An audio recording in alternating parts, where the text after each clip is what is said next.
बिस्मिल्लाहिर्रहमानिर्रहीम। अल्लाहुम्मा सल्लि अला मुहम्मदिन व आले मुहम्मद। उम्मीद करना कि वेखन वाले सुनन वाले सारे खैर खैरियत दे नाल होवोगे। अल्लाह पाक दी ज़ात तुहानूं अपने हिफ्ज़ो ईमान विच रखे। दोस्तों, अज जेह्ड़ी गल मैं तुहाडे लई लैके आया वां, इल्मी गल है हज़रत मुस्लिम बिन अकील सफ़ीर हज़रत इमाम हुसैन बादशाह दी शहादत दे हवाले दे नाल। ਜਦੋਂ हज़रत इमाम हुसैन बादशाह ने यजीद ਦੀ बैत ਨੂੰ ਠੁਕਰਾਤਾ, यजीद ਦੀ बैत ਨੂੰ ਨਾ ਮੰਨਿਆ ਤੇ हज़रत इमाम हुसैन बादशाह ਨੂੰ बहुत ज़्यादा खत आन लग पे कूफे तो कि असी तुहाडे हमदर्दां जानशीन, मतलब कि बई अपने एहसास हमदर्दियाँ अपनियां शो करवाइयां। हज़रत इमाम हुसैन बादशाह ਨੂੰ कुछ रवायतां ਦੇ ਮੁਤਾਬਕ 18,000 खत कूफे तो मसूल होए। उस वेले हज़रत इमाम हुसैन बादशाह मदीने तो हिजरत करके करबला जान वास्ते मक्के दे विच क़याम पजीर सन। मक्के दे विच हज़रत इमाम हुसैन बादशाह ने अपना सफ़ीर, अपना नायब हज़रत मुस्लिम बिन अकील नूं मुंतखब किया। मुंतखब करके ते इन्हां नूं कूफे दे हज़रत दोस्तों एक मिनट इत्थे गल रोक के मैं तुहानूं गल दसना कि वक़्त दा कोई भी नबी होए, इमाम होए, वो आन वाले वक़्त दे बारे भी इल्म रखता है।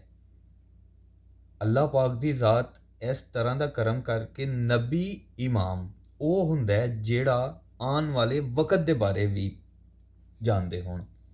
खैर, हज़रत इमाम हुसैन बादशाह कूफियां दे बारे बखूबी जानते सन, क्योंकि कूफा दे विच ही हज़रत इमाम हुसैन बादशाह दे वालिद मोहतरम मौला अली अलैहिस्सलाम शेरे खुदा करमुल्लाह वजहुल करीम नूं शहीद किया गया सी। कूफियां दी खूबियां वो खूब वाकफ सन कूफियां तो कि कूफी किस तरह के मजाज के लोग ने। खैर, हज़रत इमाम हुसैन बादशाह ने अपना सफ़ीर मुंतखब किया हज़रत जनाब मुस्लिम बिन अकील। जनाब मुस्लिम बिन अकील का छोटा जा तारुफ ये वे कि ये जनाब हज़रत मुस्लिम बिन अकील हज़रत इमाम हुसैन बादशाह के चचाजाद भाई सन। हज़रत मुस्लिम बिन अकील कूफा रवाना हो गए। कूफा रवाना होए तो जाके ते जनाबे अमीरे मुख्तार सकफी दे घर क़याम पजीर हो गए।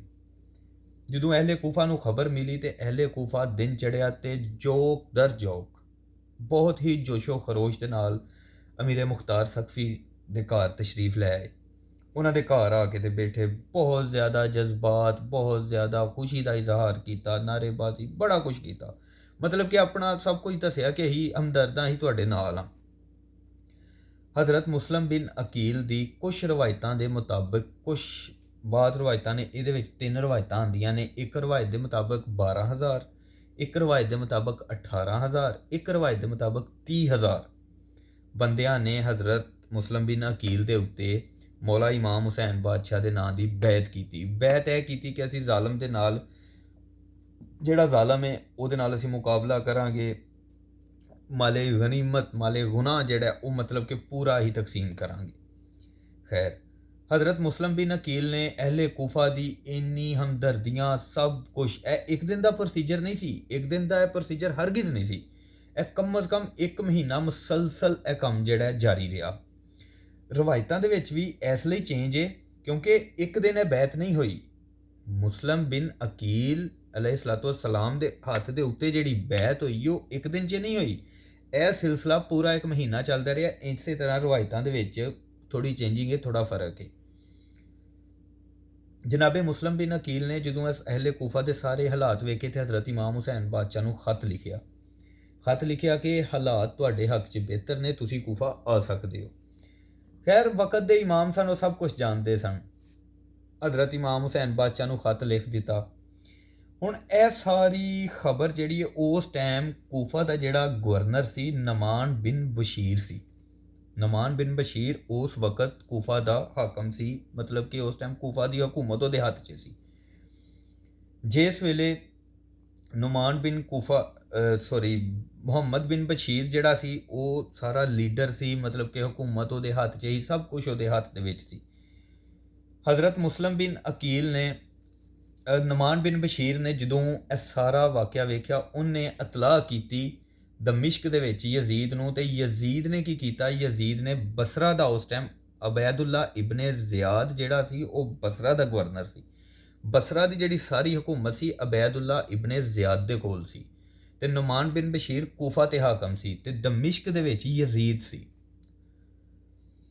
ਯਜ਼ੀਦ ਨੇ ਜਦੋਂ ਖਬਰ ਹੈ ਸਾਰੀ ਪਹੁੰਚੀ ਕਿ ਸਫੀਰੇ ਇਮਾਮ ਹੁਸੈਨ ਬਾਦਸ਼ਾਹ ਆ ਗਿਆ ਹੈ, ਬੈਤ ਤੋਂ ਵੀ ਇਹਨਾਂ ਇਨਕਾਰ ਕਰ ਦਿੱਤਾ ਹੈ, ਅਹਿਲੇ ਬੈਤ ਦੀ ਨੁਸਰਤ ਹੋਣ ਦਈ ਹੈ, ਸਭ ਕੁਛ ਆਇੰਦਾ ਨੇ ਵੇਖ ਕੇ ਯਜ਼ੀਦ ਨੇ ਅਬੈਦੁੱਲਾ ਇਬਨ ਜ਼ਿਆਦ ਨੂੰ ਬਸਰਾ ਖਤ ਲਿਖਿਆ ਕਿ ਤੂੰ ਜਾ ਕੇ ਕੂਫੇ ਦਾ ਇੰਚਾਰਜ, ਕੂਫੇ ਦਾ ਗਵਰਨਰ, ਮਤਲਬ ਕਿ ਸਾਰਾ ਸੰਭਾਲ ਤੇ ਇਹ ਸਾਰੇ ਹਾਲਾਤ ਦੇ ਉੱਤੇ ਕੰਟਰੋਲ ਕਰ, ਕਾਬੂ ਕਰ।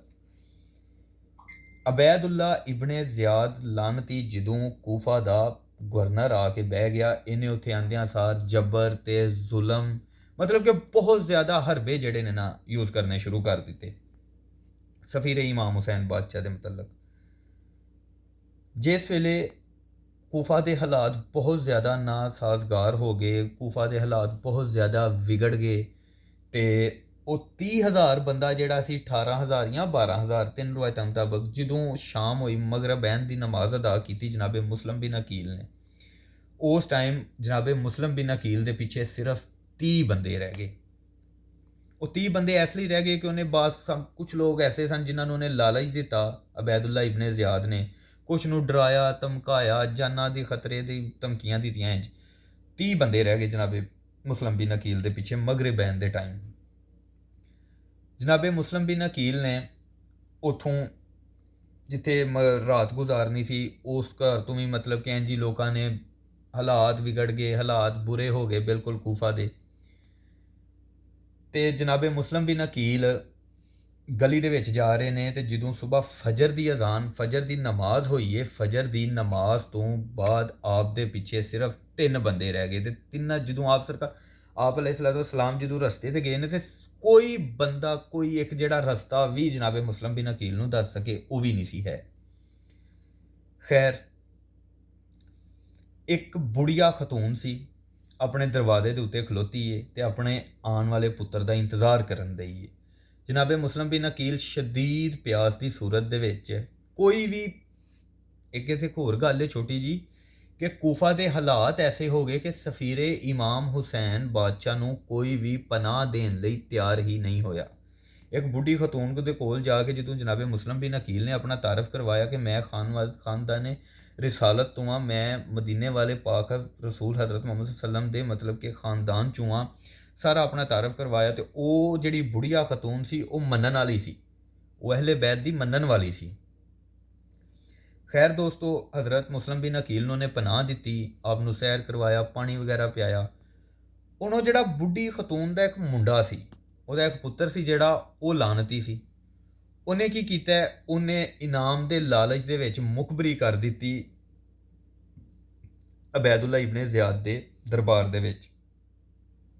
ਖੈਰ, ਜਨਾਬ ਮੁਸਲਮ ਬਿਨ ਅਕੀਲ ਨੂੰ ਗ੍ਰਿਫਤਾਰ ਕਰਕੇ ਲੈ ਗਏ ਆਪਨੇ ਜਨਾਬ ਮੁਸਲਮ ਬਿਨ ਅਕੀਲ ਇੱਕ ਬਹਾਦਰ ਤੇ ਜੰਗਜੂ ਸਨ। ਜਨਾਬ ਮੁਸਲਮ ਬਿਨ ਅਕੀਲ ਸਫੀਨ ਦੀ ਜੰਗ ਦੇ ਵਿੱਚ ਵੀ ਸ਼ਾਮਲ ਸਨ। ਜਨਾਬ ਮੁਸਲਮ ਬਿਨ ਅਕੀਲ ਨੇ ਹਜ਼ਾਰਾਂ ਕੂਫੀ ਵਾਸਲੇ ਜਹੰਨਮ ਵੀ ਕੀਤੇ। ਆਪਨੇ ਜੰਗਬਾਜ਼ੀ ਬਹੁਤ ਜ਼ਿਆਦਾ, ਤਲਵਾਰ ਦੇ ਆਪਣੇ ਜੋਹਰ ਵੀ ਦਿਖਾਏ। ਇਹਨਾਂ ਧੋਖੇ ਦੇ ਨਾਲ ਜਨਾਬ ਮੁਸਲਮ ਬਿਨ ਅਕੀਲ ਨੂੰ ਗ੍ਰਿਫਤਾਰ ਕਰਕੇ ਤੇ ਅਬੈਦੁੱਲਾ ਇਬਨ ਜ਼ਿਆਦ ਦੇ ਦਰਬਾਰ ਦੇ ਵਿੱਚ ਜਿਹੜਾ ਉਹ ਪੇਸ਼ ਕੀਤਾ। ਅਬੈਦੁੱਲਾ ਇਬਨ ਜ਼ਿਆਦ, ਲਾਨਤੀ ਅੱਲਾ ਲਾਨਤ ਕਰੇ ਅਬੈਦੁੱਲਾ ਇਬਨ ਜ਼ਿਆਦ ਤੇ, ਅਬੈਦੁੱਲਾ ਇਬਨ ਜ਼ਿਆਦ ਨੇ ਜਨਾਬ ਮੁਸਲਮ ਬਿਨ ਅਕੀਲ ਨੂੰ ਦਾਰੁਲ ਅਮਾਰਾ ਦੀ ਛੱਤ ਦੇ ਉੱਤੇ ਭੇਜ ਕੇ ਸਿਪਾਹੀਆਂ ਨੂੰ ਆਖਿਆ ਕਿ ਇਹਨਾਂ ਨੂੰ ਦਾਰੁਲ ਅਮਾਰਾ ਦੀ ਛੱਤ ਦੇ ਉੱਤੇ ਜਾ ਕੇ ਤੇ ਇਹਨਾਂ ਨੂੰ ਮਤਲਬ ਕਿ ਉੱਥੋਂ ਸੁੱਟਿਆ ਜਾਏ। ਇੰਜ ਹੀ ਹੋਇਆ, ਜਨਾਬ ਮੁਸਲਮ ਬਿਨ ਅਕੀਲ ਨੂੰ ਦਾਰੁਲ ਅਮਾਰਾ ਦੀ ਛੱਤ ਤੋਂ ਗਿਰਾਇਆ ਗਿਆ। ਜਨਾਬ ਮੁਸਲਮ ਬਿਨ ਅਕੀਲ ਜਾਮੇ ਸ਼ਹਾਦਤ ਨੋਸ਼ ਕੀਤੀ। ਇਹਨੇ ਅਬੈਦੁੱਲਾ ਇਬਨ ਜ਼ਿਆਦ ਨੇ ਫਿਰ ਇੰਜ ਕੀਤਾ, 9 ਜ਼ਿਲ ਹੱਜ ਸੀ ਜਿਸ ਦਿਨ ਹਜ਼ਰਤ ਜਨਾਬ ਮੁਸਲਮ ਬਿਨ ਅਕੀਲ ਦੀ ਸ਼ਹਾਦਤ ਸੀ, 9 ਜ਼ਿਲ ਹੱਜ ਦਾ ਦਿਨ ਸੀ ਉਹ। ਜਨਾਬ ਮੁਸਲਮ ਬਿਨ ਅਕੀਲ ਦੀ ਜਿਹੜਾ ਸਰ ਮੁਬਾਰਕ ਸੀ ਅਬੈਦੁੱਲਾ ਇਬਨ ਜ਼ਿਆਦ ਲਾਨਤੀ ਨੇ ਦਮਿਸ਼ਕ ਯਜ਼ੀਦ ਨੂੰ ਭੇਜ ਦਿੱਤਾ, ਤੇ ਆਪ ਦਾ ਜਿਹੜਾ ਜਿਸਮ ਮੁਬਾਰਕ ਸੀ, ਜਿਸਮੇ ਅਤਹਰ ਸੀ ਆਪ ਦਾ, ਕਸਾਬ ਜਿਹੜਾ ਕੂਫੇ ਦਾ ਬਾਜ਼ਾਰ ਸੀ ਕਸਾਬ ਦਾ, ਉੱਥੇ ਜਾ ਕੇ ਲਟਕਵਾ ਦਿੱਤਾ। ਇਹ ਦੋਸਤੋ ਹਜ਼ਰਤ ਮੁਸਲਮ ਬਿਨ ਅਕੀਲ ਦੀ ਸ਼ਹਾਦਤ ਦੀ ਮੁਕੰਮਲ ਵੀਡੀਓ ਹੈ। ਤੇ ਮਜ਼ੀਦ ਅੱਛੀ ਵੀਡੀਓ ਲੈ ਕੇ, ਇਸ ਤਰ੍ਹਾਂ ਦੀ ਹੀ ਕੋਈ ਵੀਡੀਓ ਲੈ ਕੇ ਇਨਸ਼ਾਅੱਲਾ ਦੁਬਾਰਾ ਤੁਹਾਡੀ ਖਿਦਮਤ ਵਿੱਚ ਪੇਸ਼ ਹੋਵਾਂਗੇ। ਅਸਲਾਮੁ ਅਲੈਕੁਮ ਵਰਹਿਮਤੁல்லாਹਿ ਵਬਰਕਾਤੁਹੂ।